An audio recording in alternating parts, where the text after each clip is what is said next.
So the lead up to the release of Olivia Wilde's new film, Don't Worry Darling, has been so catastrophically bad that there's literally nothing that could possibly divert attention of us or the world away from this incredible cinematic train wreck. A few moments ago, Buckingham Palace announced the death of Her Majesty Queen Elizabeth II. We're interrupting our programs to inform you Her Majesty Queen Elizabeth II has died.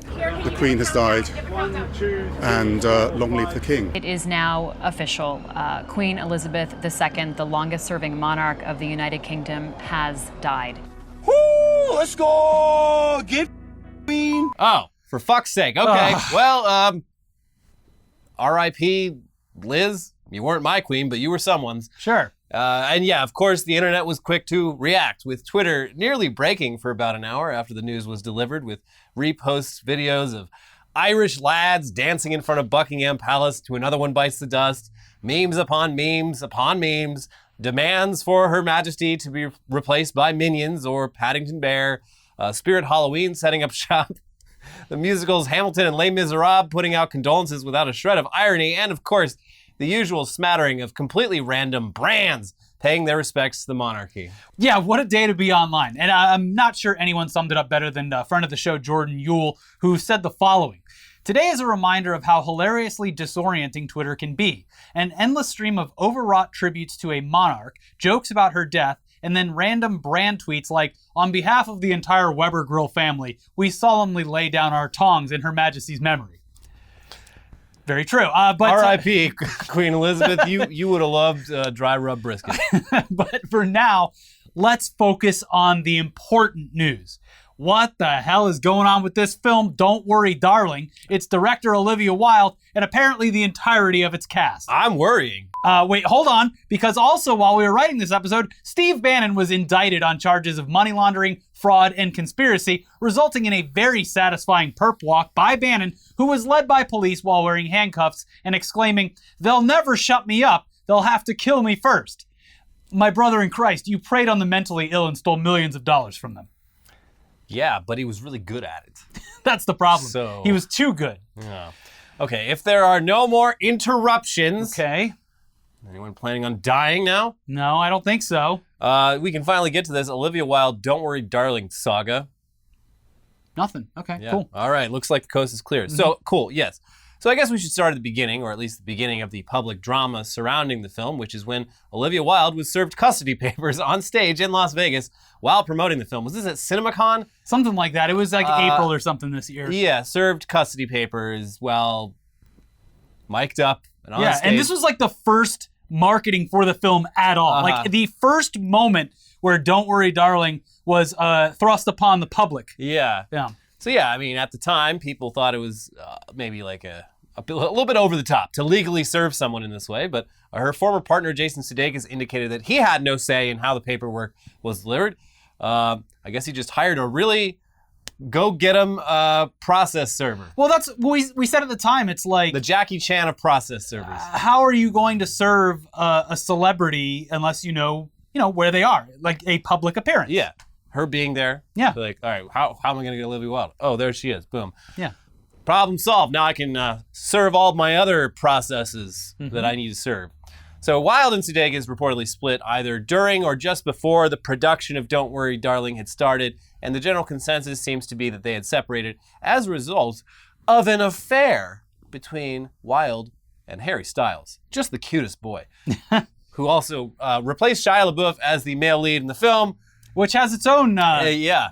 As we'll hear about. There was that was another point of drama for this film. Across the entire summer, Wilde asserted that LaBeouf was fired from the production in order to protect the other actors. Quote, "I say this as someone who is such an admirer of his work," she said. "His process was not conducive to the ethos that I demand in my productions. He has a process that, in some ways, seems to require a combative energy, and I don't personally believe that is conducive to the best performances. I believe that creating a safe, trusting environment is the best way to get people to do their best work. Ultimately, my responsibility is to the production and to the cast to protect them. That was my job." Now, LaBeouf despite his numerous shortcomings over the years, which, yeah, there's a lot. Yeah. He called bullshit on this statement and brought an abundance of receipts showing that he'd not only left the film of his own accord, but that Wilde had apparently begged him to stay on in the role. Here's The Independent. Just days after this interview was given, LaBeouf denied Wilde's claim, saying that he had left the production of his own accord as he was unable to find time to rehearse with the other cast members. He sent screenshots of his email and text exchanges with Wilde to Variety, as well as a video of Wilde apparently trying to convince LaBeouf to stay attached to the project. In the footage, which leaked online, Wilde is seen saying that she is heartbroken over LaBeouf's exit. "You know, I think this might be a bit of a wake-up call for Miss Flo," she says, seemingly referring to Florence Pugh. "I want to know if you're open to giving this a shot with me, with us. If she really commits, if she really puts her mind and heart into it at this point, and if you guys can make peace, and I respect your point of view, I respect hers, but if you guys can do it, what do you think? Is there hope? Will you let me know?" So this back and forth between Wilde, LaBeouf, and the press, it continued throughout the summer, with responses regarding Shia and the production being printed as recently as this week, with Wilde telling Vanity Fair that she fired LaBeouf because he made Florence Pugh uncomfortable, with Shia responding once again, and at this point basically throwing his hands in the air and saying, whatever, it is what it is. Every blessing to her in her film. So it seems like he has another film that's premiering at the same time. So he's just okay. I want this and everything else behind me, please. Yeah. I'm working with Mel Gibson to repair my image. So if you guys can just give me time. I'm making a movie with Mel Gibson to hopefully distract the public away from the domestic violence lawsuit I'm also involved in. Yes. So, even Stevens, baby. Regarding Florence Pugh, though, it's also been a long-standing rumor that Pugh and Wilde did not get along after this production, with Wilde going overboard with praise of Pugh's performance once people and the press started noticing that Pugh was barely even acknowledging the film's existence during the run-up to its release. There's, rumors on this front of Florence Pugh being friends with Jason Sudeikis and being obviously upset that Olivia Wilde reportedly cheated on him with fucking Harry Styles. How can you cheat on Ted Lasso? Come on. I mean, have you seen Harry Styles? He's the cutest boy. He is. But everything came to a head when the entire cast made their way to Italy for the premiere and promotion of Don't Worry, Darling at the Venice Film Festival. So first, Pugh missed the press conference, which was explained away by saying that Pugh wasn't going to be there in time, which is odd since you would assume that accommodations would have been made properly if she had the intention of being. So Pugh eventually arrived in time for the red carpet event, but that doesn't mean the first day at Venice was free from controversy. A reporter claimed he was told not to ask Wilde questions about LaBeouf during the press conference. Wilde also gave a conveniently vague answer when asked about rumors of a feud between her and Pugh, rather than quashing them outright. Next came the seemingly checked out reactions from Chris Pine that were reminiscent of the sad Affleck clip from the Dawn of Justice press junket, but in my opinion, way better. Because he's another one, Chris Pine, just a very handsome man. And a terrific actor. He's rocking a pretty interesting look right now that I haven't seen him in before. Mm-hmm. I don't know what you would describe it as, but... he's surfer bro, kind of like the long hair slicked back. German porn star, I don't know. Maybe. But that's the thing. So it's a good look, though. This was funny because, as pointed out, Chris Pine, fantastic actor with a long filmography of really, really good roles. Yeah, a lot of people just look at him as the Star Trek guy. No, he's a very good actor. From the article, clips of Pine appearing to zone out during the press conference for the film and at the premiere later that evening have gone viral on social media. One clip that has caught the particular attention of fans sees the actor sat alongside his co-star Harry Styles. The camera zooms in on Pine's face as Styles gives a somewhat convoluted answer to a reporter's question. "You know, my favorite thing about the movie is it feels like a movie," Styles says, as his co-star appears to stare off in the distance. "It feels like a real go-to-the-theater movie, that, the reason why you go to watch something on the big screen." Have you ever had a dream where... love it. One fan commended Pine for enduring the whole fiasco, while another said you can almost see the screams catching in his throat. Proof that Chris Pine is a good actor. He didn't make a "what the fuck is this idiot on about" face or burst in hysterical laughter listening to his co-star answer, if you can call it that, this question, someone else said. The best thing is Chris Pine doesn't know about any of this because he has a cell phone from 2003 He's literally offline. Yeah. He's above it. Mm-hmm. There's a fantastic picture of And him. much better off for it. There's a fantastic picture of him. I think it's real too, but it's him like in the driver's seat of his car, like taking a picture with his camera phone, like his fucking Nokia flip phone. Yeah. It's like, buddy, you are a Hollywood, but you know, I get it. I get it. Look, he's living his best life. It sets boundaries. No distractions. Yeah, no, don't even fucking call me. Yeah. And I bet he's really glad about that right now. And people are like, Chris, like, what about this drama? He's like, I don't know what you're talking about. Literally, what? I'm here in Venice, Italy. We're having a great time. Oh, was there weird vibes between them? Because I don't know. Yeah. I'm just here to enjoy the beautiful city of Cannes. Anyway, so It's Venice, not Cannes. Oh, well, whatever. So this was all followed by another image of Chris Pine staring off into the distance during the press conference, which obviously went viral. And then images and reports of him wearing sunglasses at the premiere later on, like literally putting them on as soon as the movie started playing. I'm just going to go to sleep for a while. Yeah. King shit. But then the world, and by world we mean people who post all day, the world literally lost its goddamn mind when a conspiracy formed around a little bit of footage that, I mean, I saw it. A lot of people saw it. We can't show it because they're already bringing it down. Even on Twitter, they're bringing this video down. But you've already probably seen it. It appeared to show Harry Styles walking to his seat next to Chris Pine and taking a second to spit on Chris Pine before sitting down. In front of everyone. In front of his girlfriend, Olivia Wilde. And it's like, you don't see the spit itself. You see him do a spit motion with his body, and then you see Chris Pine react as if he has just been spit on. Yeah, at the exact same moment. The footage that hasn't been clipped shows that he had like dropped his sunglasses in between his legs and was literally just like looking and grabbing his sunglasses. It's literally that simple. Well, sorry everyone. It looked like he spit on him. Anyway, it was very funny discourse for the 24 claims hours. were refuted by everyone involved. I'm sure Chris Pine loved going to his publicist and they need you to make a statement about the spitting. What? You write it. So yeah, and Styles, he would go on to joke about the incident while on stage during one of his recent concerts, saying, "It's wonderful, wonderful, wonderful to be back in New York. I just popped very quickly over to Venice to spit on Chris Pine. But fret not, we're back."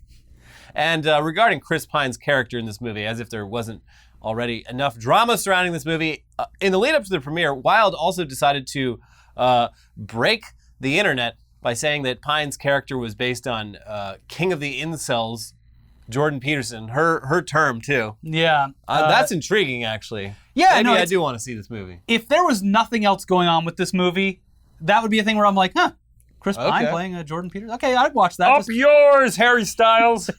We'll see who cancels who. Yeah. So from Variety, Wilde told fellow actor turned director Maggie Gyllenhaal during a conversation for Interview magazine that Chris Pine's character was inspired by Jordan Peterson, the Canadian author and media personality described by Wilde as, quote, this pseudo-intellectual hero to the incel community. Savage. Jesus. She went up a couple points there. The reasons she gave for the inspiration seem totally justified in the context of her film. It's just funny on top of everything else that she decided to dump more gasoline on an already raging fire. This bitch loves drama. Yeah. The best part is like further in the interview, she's like, yeah, I even logged on to 4chan to see what it was all about. So she went really in depth with the character profile here. But there are, so many more just minuscule interactions that people have picked up on at this film festival. And it is exhausting and very dumb to go through all of them because most are completely pointless. And a lot are just innocuous moments that are only even brought up because people are so hyper-focused on the drama surrounding this film. They're treating this as if it, like, every piece of footage from this premiere is like the Zapruder film. Yeah. Yeah. And this, again, is a film that, by the way, is now receiving fairly lackluster reviews. It only got an hour-long standing ovation, so you can tell it didn't do well. It seems as though the drama is not really worth it in the end. Well, maybe we'll get a behind-the-scenes documentary about it someday. That's the problem. Without any physical media, there's not going to be bonus features. Well, anyway, I really liked Olivia Wilde's first movie, Booksmart. Really liked that one. You should check it out. I haven't seen that one. It's basically super bad, but they're girls, and the whole premise is that they realize that being so anti all through high school and like skipping parties to study was pointless because all of their classmates who like partied all through high school are going to the same like good colleges that they went to. So they have like one night left of high school to catch up on it. And it's very funny. A lot of that kid that I can never remember his name, but he's the son in Righteous Gemstones. He's in it. He's very funny. It's a good movie. Yeah. So Also, she can make movies. she also looks great. Olivia Wilde looks fantastic, and She's a beautiful woman. She's also like twice Harry Styles' age. That's like, not true. She's like 40 something. She's 38. What? That's Stop being mean. Second of all, problematic age gap. If the roles were reversed and a male director, He's what, like 25? Something like that. I think it's fine. So, I have no problem with it. You're the one that fucking brought it up. No, I think it's cool. Good Yeah. for her. Yeah. Good for both of them, actually. Yeah. Like, He's in his Macron phase. like, if I was him, I'd be stoked. If I was her, I'd be stoked. Good for all. Win-win for everyone. Happy for everyone involved, except for She should have broken up with Jason Sudeikis before. But I'm sure he'll be fine. Yeah. Anyways, it should also be noted that at the same film festival, Brendan Fraser was moved to tears by a standing ovation following the screening of his new film, The Whale, from director Darren Aronofsky.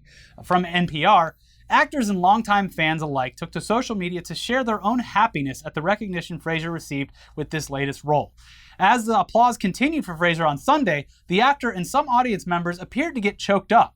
A part of this collective happiness also stems from knowledge of Fraser's recent struggles, according to Nicholas Baer, an assistant professor of film studies at the University of Groningen in the Netherlands. After Fraser was absent from any big Hollywood movie for several years, GQ published a profile in 2018 of the actor titled, "Whatever Happened to Brendan Fraser?" In it, Fraser discussed years of suffering from injuries sustained from performing stunts during the filming of the Mummy franchise, subsequent surgeries, personal loss, and a divorce. Most startling were details Fraser shared of being allegedly groped by Philip Burke, a former president of the Hollywood Foreign Press Association. Burke told GQ that Fraser's accusation was a total fabrication. Fraser, in the GQ article, openly questioned whether he was actually blacklisted from Hollywood because he came forward about his experience. But Brendan Fraser's back, and there's a great song about that by Nick Lutzko called Brendan Fraser's Back. And we're all happy that he's back. Yes. And I'm pretty stoked about this movie because Look, that standing ovation. Darren Aronofsky films, not exactly the most fun things to watch, but usually pretty good. Yeah. Yeah. Certainly not the most fun films to watch. In fact, I think I still have some trauma from seeing the Jared Leto movie for the first time. Requiem for a Dream. Oh, yeah. Yeah. That's a tough one. Yeah. Anyway, those weren't the only highly anticipated movies premiering this week, though, because, guys, she's back. Yeah. Gina Carano's return to the big screen was also released. Yeah. Uncanceled, bitch. Yeah, cancel this. Mm-hmm. Liberals, it's her latest film, the second since she was fired from Disney. She plays a Secret Service agent who has her hair sniffed by Joe Biden. The film is called My Son Hunter, and it has been released exclusively on fringe right-wing media outlet Breitbart, who apparently made the film in order to make Hunter Biden seem cooler than previously known. It's The Wolf of Wall Street, but instead of Leo doing all this fun stuff, it's the president's son. Yeah. And we're supposed to be very mad about it. Yeah. This is always a problem, though. And I will say for the record, Hunter Biden, based on just the facts, seems like a huge piece of shit. Yeah, of course, yes. Like, especially with the, having various kids with various women and making just a lot of very irresponsible decisions. But hooking up with his dead brother's wife. Yeah, I mean, that's just sort of trashy, whatever. They were both grieving. But, everything the Republicans, try to focus on, they're like, he did cocaine. I'm like, oh, okay. The most... I remember one of the pinnacle of this attempt to hurt Joe Biden through his son was just and look at him. Despite all this, he still loves his son. I know. Yeah. Yeah, that was actually endearing. Because what the fuck is he supposed to do? Yeah, you have someone in your family's fucking broken, you don't love them still? Despite their shortcomings? I mean, I know that there's probably a lot of people out there that do that, but it's endearing to see him still, despite his faults, love his one remaining son. Yeah. Anyway, so, I mean, the movie does seem to be kind of satirical. Yeah. It's not exactly a biopic we got going here. It attempts to make a comedy of sorts out of actual real life events.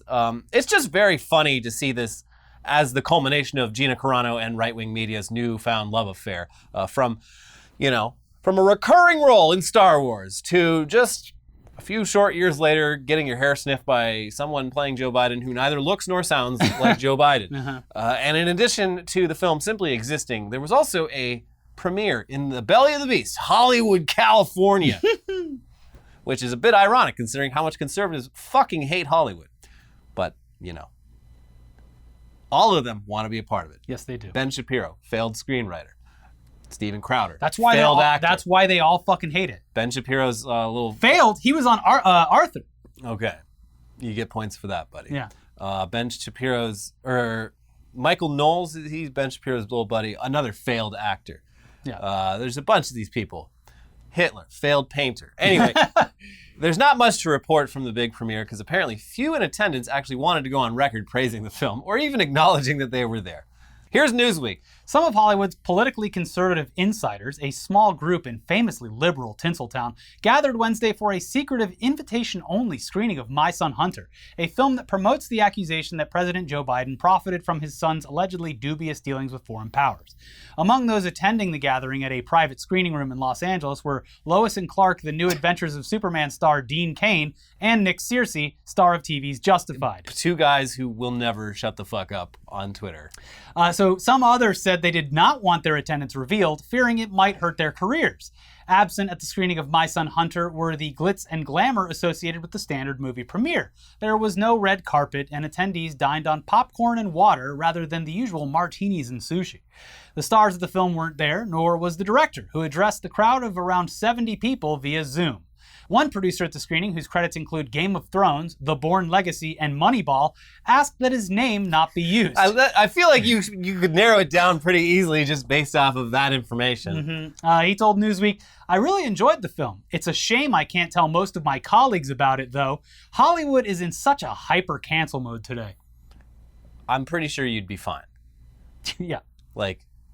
I liked this movie. Okay, that's weird, but sure. It's when you run into trouble is when you start ranting and raving and foaming at the mouth and making other people uncomfortable. But, hard to really split the difference there these days.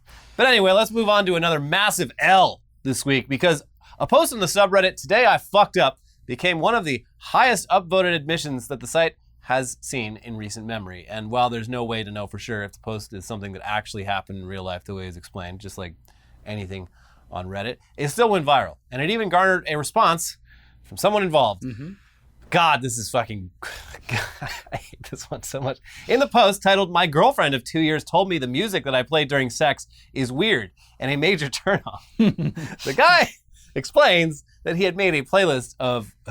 what he calls lovemaking music as a way to loosen up and get into the rhythm, clearly a white man talking, get into the rhythm of things when fornicating with his partner, only to find out that it wasn't just his girlfriend who thinks he's a total fucking weirdo for playing it during sex. Here's a part of the post. "I searched lovemaking songs and started slowly creating a playlist in which I was comfortable matching the rhythm. There are a few songs on my playlist. I found the most fucked up rhythm I could come across. Oh yeah, no, I can vibe to this one. Yeah, finally, something for me." However, there is one song in particular which actually happens to be my favorite, that my girlfriend hates and says turns her off in a major way. I don't understand why it has taken her 2 years to tell me she hates that song. It's a good lovemaking song with good rhythm.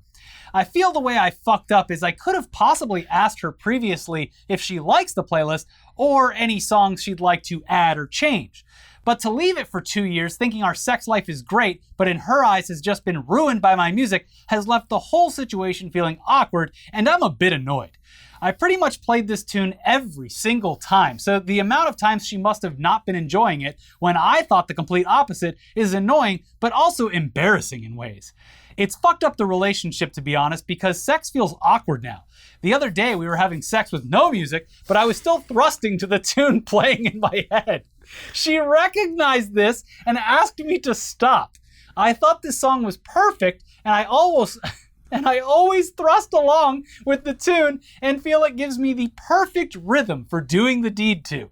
I usually bust to this song and find it devastating that she hates the song. So that last part was, that was like the dead giveaway that something more was going on here, because like, if she was able to recognize the rhythm, even without the music, what do you think rhythm is? Because usually rhythm is just, you know, the ones and twos.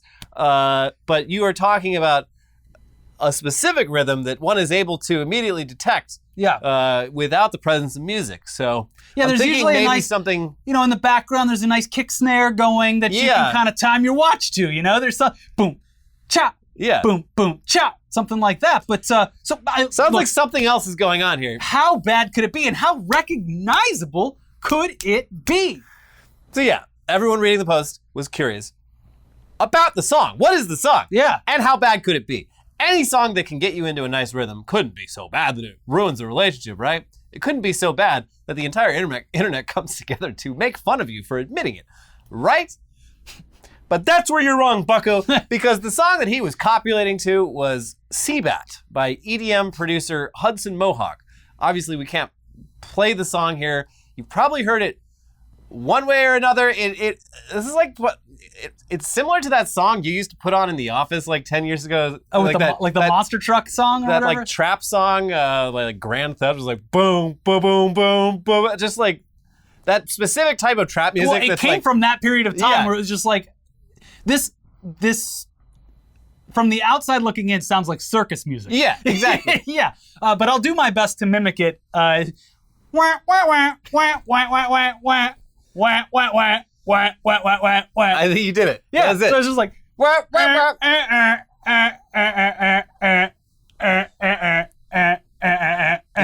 wah. That's what we have to assume he was doing. Also, the song, it appears in an episode of Workaholics.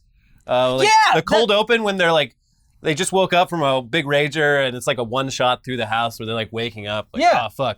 Wah, wah, wah, wah, wah, wah, wah, wah. But like, that's the thing is like, you know, you're at a festival, you're rolling balls. You're like, and then like, yes. It's like a break and this one comes on and everyone's like, oh yeah. But it's like, take me to the circus. But just like imagine being like this guy's like downstairs neighbor and like a couple times a week you hear whap, whap, whap, whap, whap, whap, whap. Oh fuck, he's banging his girlfriend again. The clowns are having sex again. Yeah. So yeah, just the idea of someone thrusting it to this totally nonsensical and goofy beat is funny enough, but people, they really let this guy have it online. And like we said, even the producer got involved in the discourse, saying the following to NBC News. It's not a song I would have put on a sex playlist, but kink shaming is none of my business, said Hudson Mohawk, 36, laughing during a recent Zoom interview with NBC News. Even funnier that this is NBC News. Yeah. We tracked down the guy who fucked his girlfriend to Seabat, and we thought we'd ask the producer what he had to say. So, the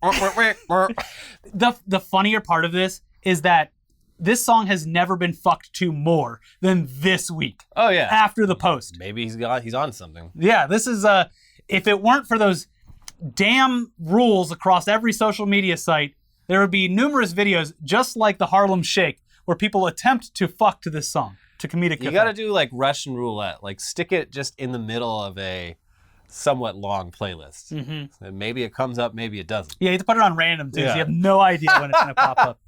But they're reporting, NBC News is reporting, by the way, on this. NBC News, here with an update on the man who had some sort of weird rhythmic sex to We're getting reports that Seabat song. Queen Elizabeth II, the longest running... We interrupt this Queen Elizabeth news to bring you an update. Before we get back to that, we've got the special report. Hudson Mohawk has responded to a fan fucking to his absurd circus song. So yes, their reporting continues, which also rubbed a bit more salt in the wound. One person said the song sounded like robot dolphin sounds, while another suggested the song sounded like an inflatable clown toy falling down the stairs. Yeah. Oh my God, it gets worse the longer you listen. I am crying with laughter, another Redditor wrote. I listened to that song and literally have tears in my eyes from cracking up, another added. Thank you for making my day, and my sympathies, dude, for the absolute roasting you are getting and will continue to get in this comment section. On TikTok, the song took on a new life. Users tried to decipher exactly how the song would work during a romantic moment. The song has been used more than 85,000 times on the platform. It also blew up on Twitter, where one user posted a screenshot of the Reddit post. Please read this and then listen to the song. You are not prepared for the song, the user wrote in a tweet, which has been retweeted 39,000 times. About 17,000 people have also quote tweeted it, and more than 236,000 people have liked it. So, R.I.P. to the Queen, but also R.I.P. to this guy whose sex life is ruined forever. Because, like, even like 10 years from now, say he marries this girl or they break up because of it and he's with someone else. That rhythm is unmistakable. Yeah. Yeah. It's not something you forget. Where have I heard this before? Wait a second. I'm being fucked to Hudson Mohawk again. Jeez. It's Seabat. Anyways, that's it for today's episode. That's it for the Queen. And that's it for the Queen. King Please. Charles III. Long live the king. Hey, it's good to have a king again. We haven't had a king in a long time.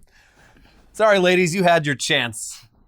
Let the boys run the show again. It will be interesting to see what, if any, kind of like whatever remaining like allegiance or whatever to the monarchy that is. I don't think Charles even fucking like. I think this is it. That's what I'm wondering. I mean, if the monarchy's finally done. They're not going to admit it to themselves, but like with the Harry and Meghan stuff, and just like there might be a couple more monarchs, but like it's over. Like it's Queen Elizabeth was the last true like monarch in the UK, and good riddance. Like the monarchy's fucking dumb. Get rid of it. But it's still to the Brits. I mean, not the Brits that watch this show, but you know the Brits.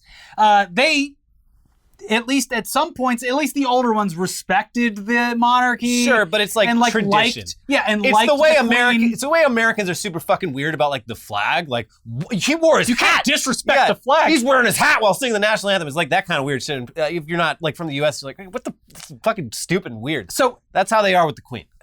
Not saying it's accurate to all Brits, but just with the statement that like, look, at least the Queen, some British people liked her, I guess. As far as British monarchs go, she's probably one of the least bad. But that's not exactly a compliment. Having said that, the UK does not like Prince, now King Charles, because he cheated on fucking Diana, who they fucking love. Yeah, she was Britain's smoke show. Yeah. And then, well, something happened to her. Who's to say who caused that? So now this guy, who is very unlikable, is now king. So you really, and also next in line, is his son, who people also don't like very much, and who also is rumored to like getting pegged. He'll be the first pegged king. Well, that's definitely not true. Absolutely not. No, that's that goes without saying. They've all been into weird sex. Anyway, yeah. Who cares? She was old. She lived a great life. She was 96 years old. Yeah. And people are being like, oh my God, how can you joke about this? It's like, buddy, first of all, most of the people joking are people who, within like one or two generations, have like felt the full wrath of like the British imperial machine, and it has affected their lives and lives of their family members on a deeply personal level. So let them have a nice laugh about the symbol of the thing that has caused so much pain in their life dying at a ripe old age. If only the Queen was here to see how much joy her death brought to the internet. Yeah. That's the other thing, too. It's basically a second St. Patrick's Day in Ireland. The Irish are loving it. The thing about this is, though, is it's like almost, I don't want to say entirely, but almost entirely within just the online space. So, like, just log off if you don't want to see people dunking on this. Yeah. Go to fucking Buckingham Palace and put some flowers down. Like, what are you doing? What are you doing sitting on Twitter? You should be out there professing your love for this person who doesn't even know you exist. Right. Yeah. And probably wouldn't have even liked you if she did. Almost certainly would not have. Like, almost certainly racist. Almost certainly still homophobic when she died, because she was a documented homophobe. Well, and apparently is bringing her corgis with her. There's like, I don't know. All right. I did see the quote. Time of death, 6 p.m. Get those corgis in here. I did see the quote. I couldn't find it, so I don't want to like throw them all in the box. Source it as something that's real, but it might be. She stopped breeding her corgis, and she said, "I don't want them to survive after me" or something. Yeah, but I don't think they're not going to execute I don't think they're going to be. I don't know. Maybe they will. Who knows? Anyway, that's it for the episode. Kings and queens are dumb. Yes, and liking them, especially if you're an American, is weird and lame. Mm-hmm. So that's it for the episode. Yep. If you haven't already, our king, people were ready to go on hunger strike for our king, Elon Musk. Yeah. So check out that video. The Techno King. Check out that episode of Tech News Day and also a more recent episode of our show. Check them out both right over here. We'll be back with Weekly Weird News, which I don't know how we're going to top the Queen dying, but some weird news has to happen. So we'll be back with weird news. The Queen's back. She's rose from the dead. Yeah, she came back for the corgis. And we will see you soon. Bye. Bye.